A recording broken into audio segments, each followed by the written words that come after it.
Hi again, everybody. This time I'm going to show you non-Beatles stuff, what I call CD and vinyl finds of all kinds. And I have something here that's not music at all, not a CD, not a disc, not vinyl, of any kind. Piece of memorabilia, original piece from the 60s, and it features the Monkees. And I know there were Monkees fans out there. Anybody know what these are? It's a Monkees hand puppet from 1966, I believe, and not perfect. You can see there's a tear in the corner there. It's kind of torn up there.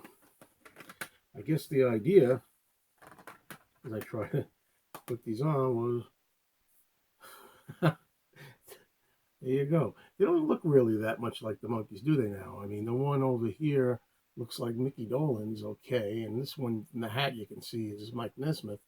But is this Peter Tork? I guess. That's Davy Jones? I guess. But so nice to have this, and didn't cost much, which is the key. Okay, let's show 3 CDs.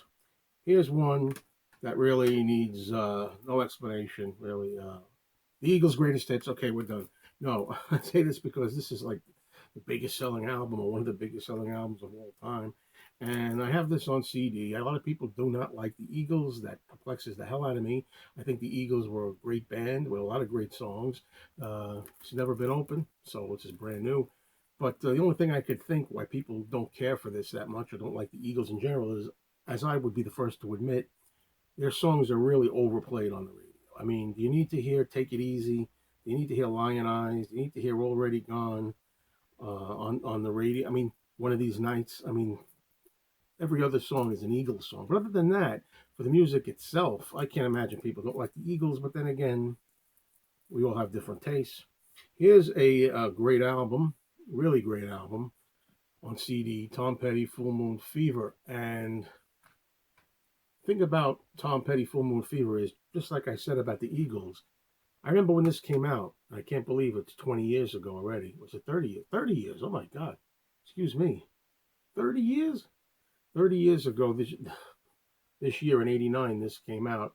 And it was such a great sound. But now, on the radio, all you hear is Free Fallin'. All you hear is Running Down a Dream. I mean, they really ruined those two songs in a way because you hear them too damn much. Like a lot of the classic Beatles songs that are overplayed on the radio. I picked this up, Very Best of Dusty Springfield. Really nice picture there, Dusty. It's got all her songs here that I like and more. So, there she is. Okay, that's it for CDs. I'm very happy with this album. Although I'm going to open it. It's the Swinging Blue Jeans, Hippie Hippie Shake. The Hippie Hippie Shake is a song that the Beatles did when they played some tunes for the BBC. But this was really in nice condition, and if you can tell under there, it's still got shrink on it. Really good shape overall. Shrink is torn here, but hey, British Invasion Band.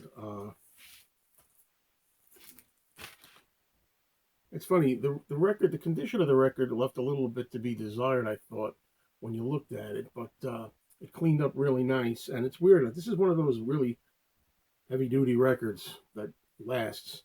And I played the entire album already and really enjoyed it. Um, it just got that great 60s Beatle inspired British Invasion sound.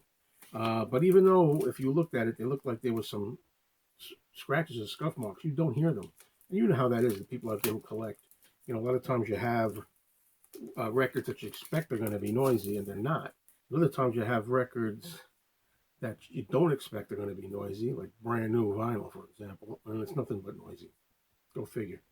Okay, I'm going to skip ahead to this. This is Elton John's greatest hits, but it's a special edition where it says it's got volumes 1 and 2 together. So you got volume 1 and 2 in one package. And everything on there was just great. Love that. Oops. Okay.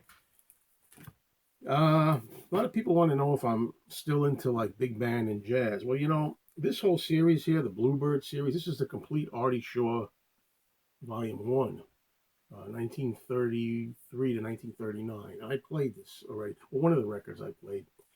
And I just like this stuff. I like early, very early jazz or big band sound, whatever you want to call it. Uh, and I have a lot of these kinds of records already. But whenever I see the Bluebird logo, they're always nice compilations, and I can't help but buy it because they're so cheap. Like this one, for example, the complete Tommy Dorsey Volume 1, 1935, which is still sealed, and I haven't opened it yet, but I shall. Uh, Probably won't even keep the shrink on here, man. you know, this kind of stuff I enjoy, and it's always good to put on in the background when I'm doing something else. If I'm at the computer and I'm typing some stuff, I like hearing it. Let's see. Last item I'm going to show here, I'm going to take it out.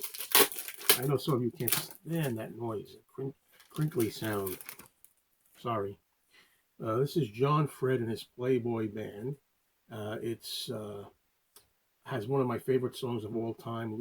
The title, Judy in Disguise with Glasses. And what's really cool about this is it's a UK copy, so in mono. So got the glossy cover, and of course the back, which has some wear on it, has the flaps here. I always say that Judy in Disguise with Glasses is one of my very, very favorite songs of all time. Oftentimes, I say it could be my favorite song of all time. What's that? Better than the Beatles? No.